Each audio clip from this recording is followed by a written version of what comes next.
श्री बगलाम की ज्योतिष YouTube channel में मैं संयोग आनंद आपका हार्दिक स्वागत करता हूं। आज एक बहुत ही गुप्त और प्रभावशाली कवच मैं लेकर के उपस्थित हुआ हूं, जिसे अपने आप में एक बहुत तीव्र और सिद्ध कवच माना जाता है। श्री बगलामुखी कवच।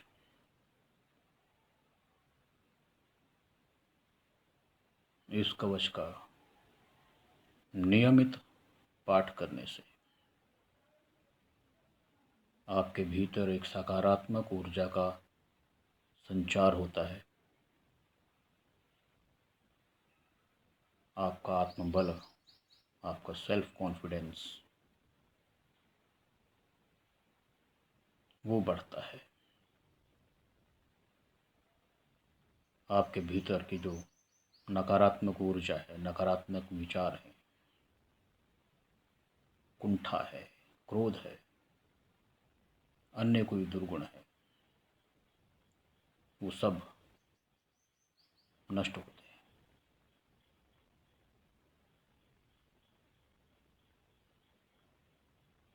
क्योंकि जैसा कि शास्त्र भी ऐसा कहता है और विद्वान जन भी, गुणी जन भी यही कहते हैं कि आपका शत्रु कहीं बाहर नहीं है। आपके स्वयं के विचार, आपके स्वयं के विकार, आपकी स्वयं की मानसिकता, यही आपकी शक्ति होती है और यही आपकी कमज़ोरी होती है।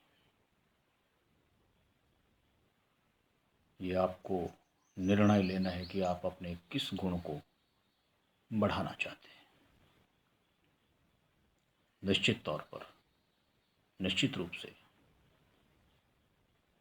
शास्त्र हमें सकारात्मक ऊर्जा को ही बढ़ाने का उपदेश करते हैं, क्योंकि यही एक सही मार्ग है, यही कल्याण का मार्ग है। इसलिए इस कवच को करने से पहले, इसका पाठ करने से पहले कुछ महत्वपूर्ण बातें जानना बहुत आवश्यक है।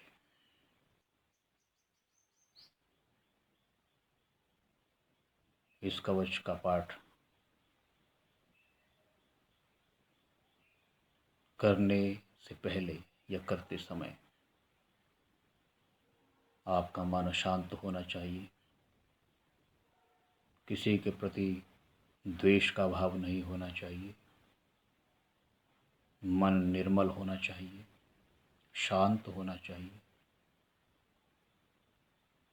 जिस प्रकार से एक बीज को फलीभूत होने के लिए उत्तम भूमि की आवश्यकता होती है, उसी प्रकार से प्रत्येक मंत्र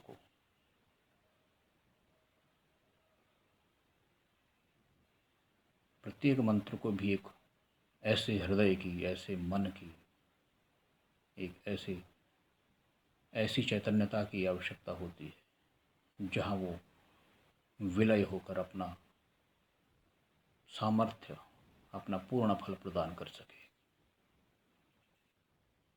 इसीलिए तंत्र ग्रंथों में बार बार ये कहा गया है कि इन चीज़ों को, इन विधियों को, इन मंत्रों को, इन कवचों को, इन स्तोत्रों को गुप्त रखा जाए। गुप्त रखने का उद्देश्य ही यही था कि अनाधिकारी व्यक्ति इसे प्राप्त ना करे। गुरु के मार्गदर्शन में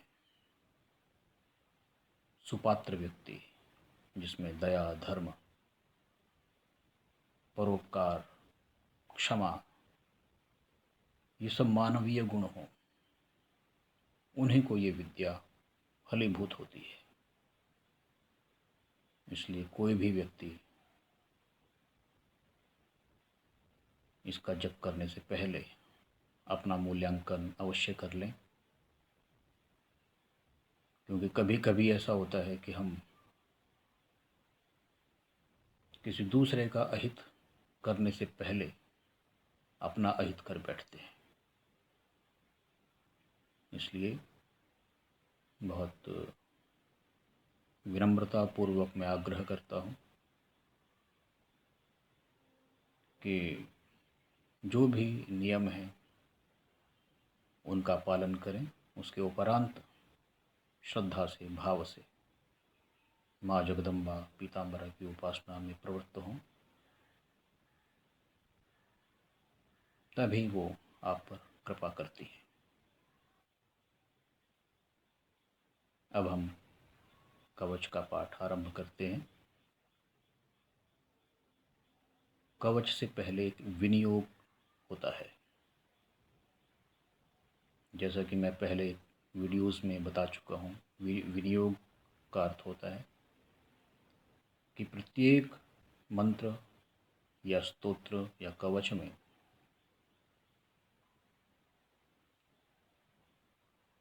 एक ऋषि होते हैं। प्रत्येक मंत्र का एक छंद होता है, एक देवता होता है, बीज होता है और कीलक होता है। उनका स्मरण करते हुए या उनके प्रति आभार व्यक्त करते हुए कवच या मंत्र का जप किया जाता है। तो अपना आसन स्थिर करें। जब भी आप इसका पाठ करते हैं अपना आसन स्थिर करके बैठें, कमर सीधी हो। आसन जो है पीत रंग का आसन हो तो बहुत अच्छा है, क्योंकि माँ भगवती को पीला रंग जो है वो अति प्रिय है। इसकी और विशेष विधि आप जानना चाहेंगे तो आप मुझे कॉल कर सकते हैं, व्हाट्सएप कर सकते हैं, क्योंकि यहाँ पर यदि मैं उन सब वस्तुओं को, उन सब बातों को विस्तार दूंगा तो जो हमारा एक समय अवधि है उसका अतिक्रमण हो जाएगा। इसलिए अभी मूल विषय पर ही वापस लौट रहा हूँ। विनियोग, हाथ में जल लेकर विनियोग करेंगे। ओम अस्य श्री बगलामुखी कवचस्य नारद ऋषि अनुष्टुप छंदः श्री बगलामुखी देवता लंबीजम ऐं कीलकम पुरुषार्थ चतुष्टय सिद्ध्यर्थम जपे विनियोगः। ये जल जो आपके हाथ में है भूमि पर या किसी पात्र में छोड़ दें। इसके उपरांत माँ भगवती पीताम्बरा का ध्यान करें। पीत वस्त्र, पीत तेज,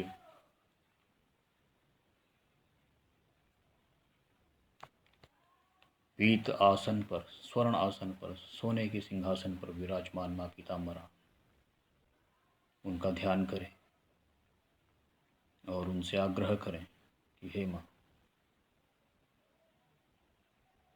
आपकी कृपा, आपका अनुग्रह, आपका वात्सल्य, आपकी करुणा मुझे प्राप्त हो।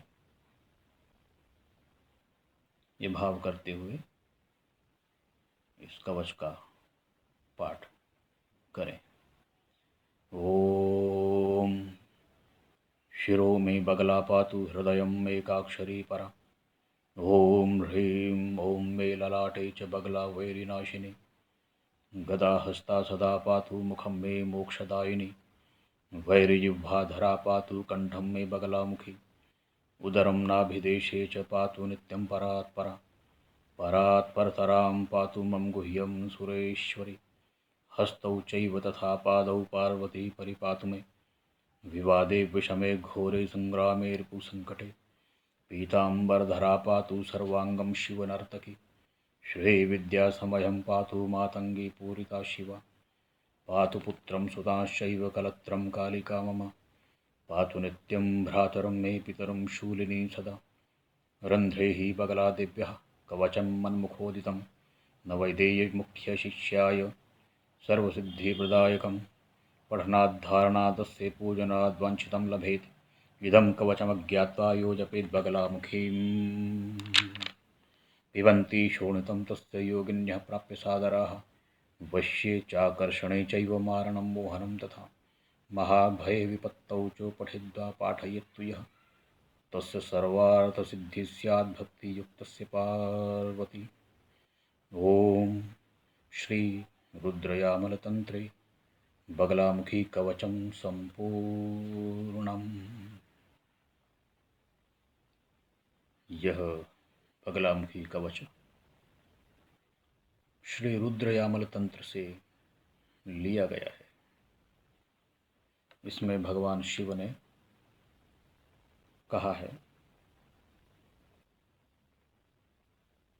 क्योंकि तंत्र शास्त्र में भगवान शिव और पार्वती का संवाद है। माँ पार्वती प्रश्न करती हैं और भगवान शिव उनकी जिज्ञासाओं का शमन करते हैं। तो ये तंत्र शास्त्र में पूरा जो तंत्र शास्त्र जो प्रकट हुआ है वो उमा महेश्वर संवाद के रूप में ही प्रकट हुआ है।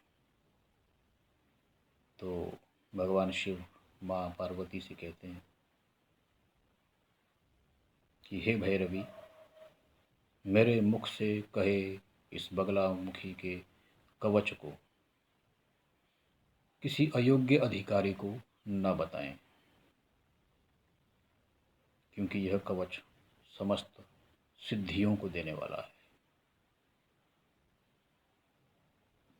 इस बात से यह प्रमाणित होता है कि जो गुरु शिष्य परंपरा का जो हमारे सनातन में जो एक निर्धारण है कि गुरु दीक्षा एक बहुत महत्वपूर्ण एक बात है। जब आप दीक्षित होते हैं, जब गुरु से मंत्र दीक्षा लेते हैं, तभी आप इस किसी भी मंत्र स्तोत्र कवच का पाठ करने के अधिकारी बनते हैं।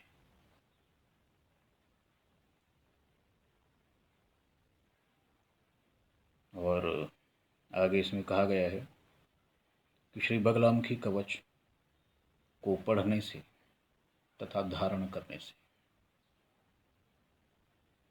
वांछित फल की प्राप्ति होती है, तथा एक विशेष सावधानी भी इसमें दी गई है। जो इस कवच को बिना जाने, अच्छी तरह से जाने बिना बगलामुखी का जप करता है, पिबन्ति शोणितं तस्य योगिन्यः प्राप्य सादराः, उसके लिए यह अमंगल का कारण भी हो सकता है। हे पार्वती, वशीकरण में, आकर्षण में, महान भय हो जाने पर, विपत्ति पड़ जाने पर जो इसका पाठ करता है, उस भक्त के सभी मनोरथ पूर्ण होते हैं। ये भगवान शिव ने माँ पार्वती से इस कवच के विषय में बताया। मैं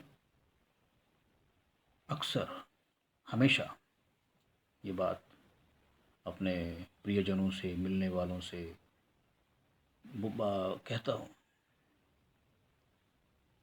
जोर देकर कहता हूँ कि जब भी आप कोई भी मंत्र, कोई भी कवच, कोई भी स्तोत्र, कोई भी साधना, कोई भी आराधना, कोई भी योग, कुछ भी जब आप आध्यात्मिक जगत में करते हैं, तो गुरु की कृपा, गुरु का आशीर्वाद, गुरु का सानिध्य, गुरु की कृपा होना अत्यंत महत्वपूर्ण है। इसके बिना कोई भी विद्या, कोई भी विधा फलीभूत नहीं होती है।